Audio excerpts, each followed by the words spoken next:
Hi, this is Gary with MACMOST.com. Let me show you how to mask an image with a shape in Keynote, Freeform, and other tools.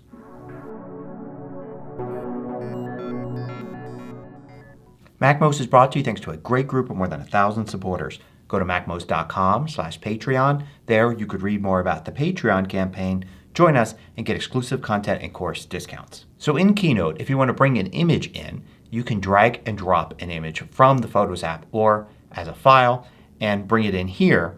And then if you want to mask it, you have the ability to do that by going to Format and then Image and then Mask with Shape. And then you have a variety of shapes you can choose from.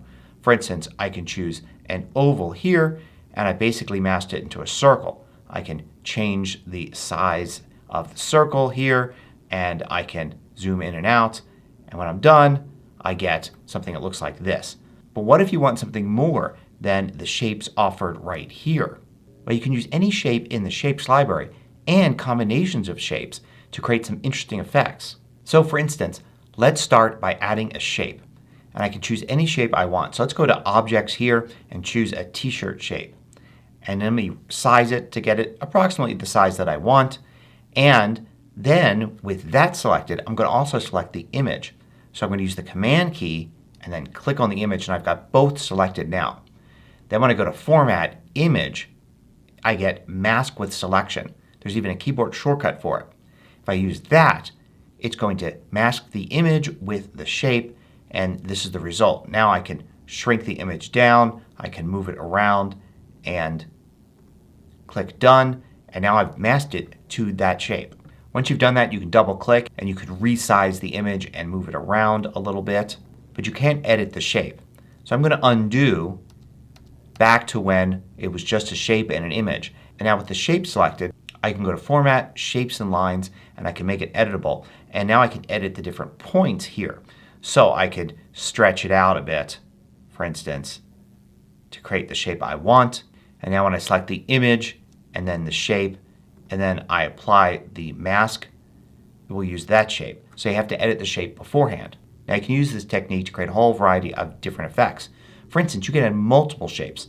I can select a circle, for instance, and I can also add a square and have both of these, and I could size them like this. Now if I wanted to mask this image with both these shapes, well, I really can't. If I select all of these and then I go to Format, Image, I don't get Mask with Selection. So instead what I want to do is just select the two shapes, then go to Format, Shapes and Lines, and unite the shapes. Now it's one shape. Now if I select the image and the one shape that's there, I can go here and Mask with Selection, and I've masked the image with two separate shapes. It's really one shape now combined. So for instance, I could do something like this. Creating a bunch of different circles and squares there stretched out. Select everything but the image itself. Go to Format, Shapes and Lines, and unite them. And then select the image also. And then go to Format, then Image, Mask with Selection. And now I've got a slide that looks like this. And I can double click on it and reposition it and scale it as I like. I could do the same thing in Pages and Numbers. So I'll drag an image in here. I can add a shape or a selection of shapes, select both of them, and then you can see I've got the same Mask with Selection in Pages. And you could also do it in Freeform. Here I can bring in the image and then I can add any shape that I want and then overlap them, select both, and then I've got Mask with Selection here as well. Now I know some of you are going to ask about text. Can you do the same thing but using text instead of a shape?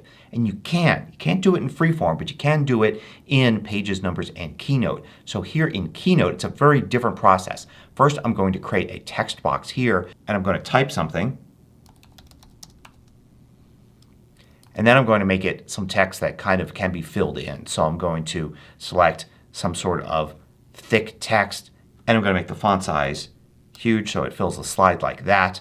And you can see there I've got something that can actually use an image as a fill. And then what I want to do is under Format and then Text, I want to change text color to image fill.